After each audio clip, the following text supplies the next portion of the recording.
Alright, I thought I'd share a few tips when it comes to PvP and Brown Dust 2. Just a couple things people might not go over. The first one, if you're fairly experienced with the game, you should know it already, but I figured I might as well share. But then there's a second one that I've never seen anyone talk about, so I figured I'd go ahead and bring it up. Alright, so the first one would be SP manipulation. So if you're playing defense, see here, and you start with 6.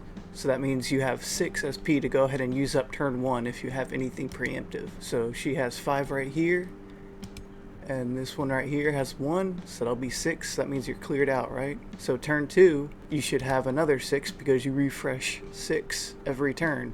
How I like to do it is to capitalize every single SP every turn that I can get, right? So turn 2, I have her, so it'll be 1.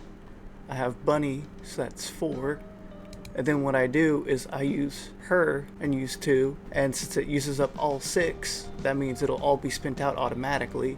So if you only use like 2 SP, this move right here will go ahead and empty it out anyways, right? So you might as well empty out. But because I have this costume here, this one will automatically activate turn 2 if you have SP, right? So since I used exactly 6, she can't use this skill until next turn, which works out because SP will refresh. I have her turned off for the rest. She's turned off for the next. So by the time the next turn gets here, she could use this one. And since this move gets additional damage for each SP, that means by the time the third turn gets here, if everyone's still alive at least, it'll be an easy wipe for the enemy team because she'll have so much SP built up. I have these other costumes activated, of course, but you know, if you make it far enough to reach turn 3, chances are all these are probably dead anyways, right? But I go ahead and turn these on just in case. But yeah, see, it's just maximizing, flushing out just so she can maximize, and it all kind of domino effects if you know what you're doing.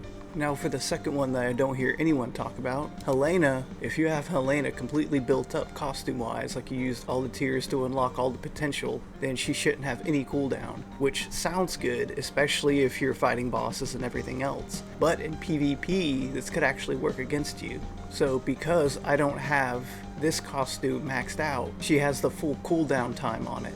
So that means there's an interval to where she can't use a skill and she can attack. So if it's auto battling, which of course it automatically does for PvP, it's going to automatically want to utilize all costumes, so essentially she can never attack.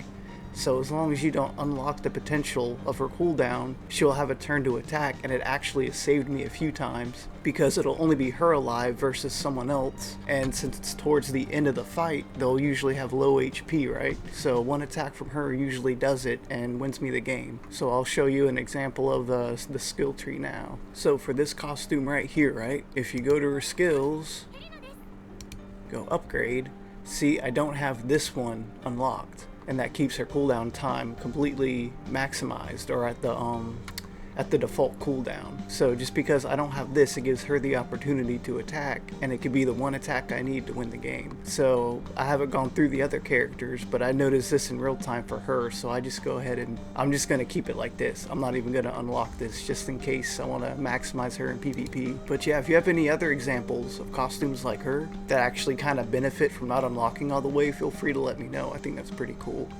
It's a random little Easter egg for the experienced players. But yeah, those are a couple quick PvP tips. Maybe this will come in handy for someone, and you'll have a good one.